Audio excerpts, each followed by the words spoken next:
I do want to switch over to the Devils side of things. They've had quite the interesting year. James, I know this is your squad, so I'm going to let you have first crack at this one.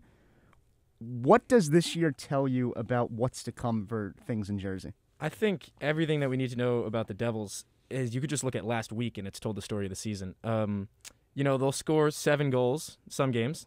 They have a tremendous offensive output, a lot. Even last night, they didn't control the game. They looked dangerous at times. Igor came up big that game. They could have scored 5 goals that game. I don't think the Rangers had more than 3 goals in them.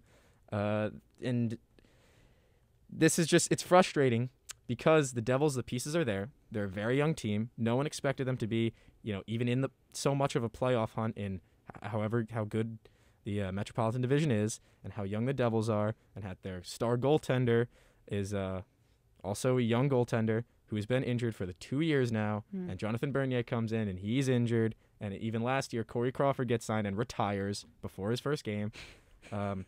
So yeah, I mean you're laughing in my misery, but that's fine because it is funny. No. I cover them. I know, but so you get what I'm saying. Like, it's just you saying that the feel of the arena before we got on the air. You were saying there's well, let's hope it's not too bad today. Yeah. Like, that's just the sense of the Devils. It's not that they have a bunch of bad players who go and play hockey. They have good players who just haven't quite clicked together yet. And when they do click, the injuries become an issue and the goaltending becomes an issue. But some games it looks fantastic. Against the Canucks this week, they were amazing. Like, that was a top to bottom great performance. They controlled the game. Goaltending was good. In transition, they were good, and they put the pucks away when they had to. Superstar Jack Hughes got on the board, I think a couple times, actually. Yes. I was at that game because I beat report for the Devils, and so when I was watching that game, I came in and I was like, this is either going to go really well or really poorly. I have no expectations when I come to that arena now. I just come and I get ready to watch some hockey, which I'm very glad to be able to do. I love watching hockey. And that game, like you said, top to bottom, phenomenal game. That was an excellent performance out of them. If they looked like that in every single game they did, and I'm not just talking about scoring 7 goals because that's not possible, but their communication skills were better than I've seen. It felt like the team was actually connected. There was cohesion. Their passing game was a lot stronger. They were connecting on the puck. Their line changes weren't getting in the way of everything they did and weren't allowing these odd man rushes or these breakaways from the Canucks and things like that. It seemed like all the pieces, like you said, were suddenly fitting together. It also helped that Nico Dawes had a heck of a night. Last time I saw him, he got taken out in, I think, the second period after it was like the other team was up 6. Something like that. That's the last time I saw him. Was that against Toronto? I think so. Yeah. I think it was the Maple Leafs.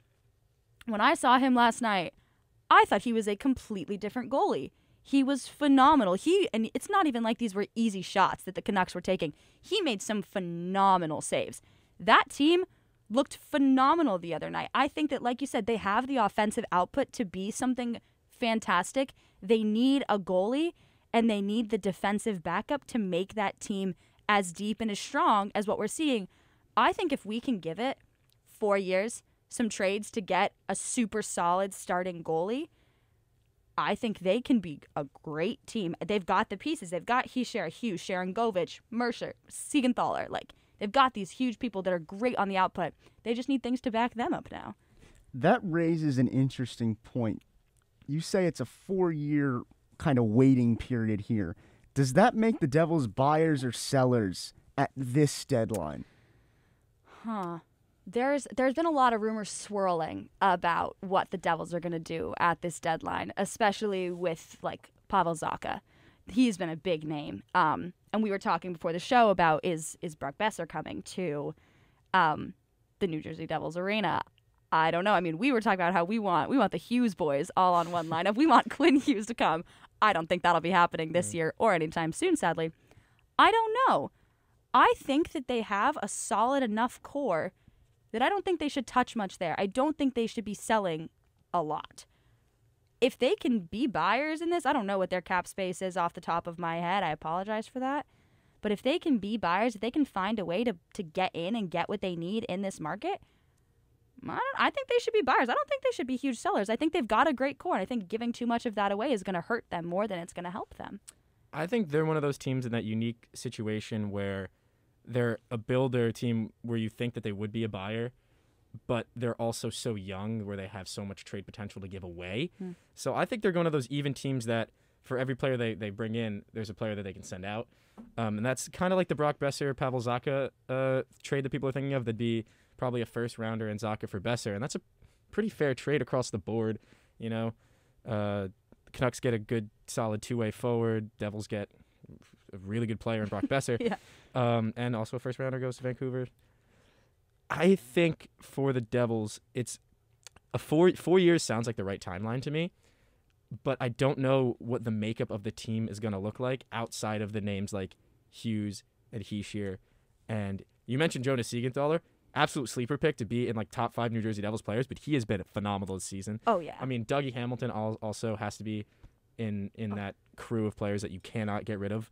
And Mackenzie Blackwood, I don't know what his deal is. Obviously, when healthy, has potential to be a top 10 goalie in the league, without a doubt, in my mind. But is he ever going to be healthy again? We don't know. He wasn't healthy at all this season. Wasn't healthy for half of last season.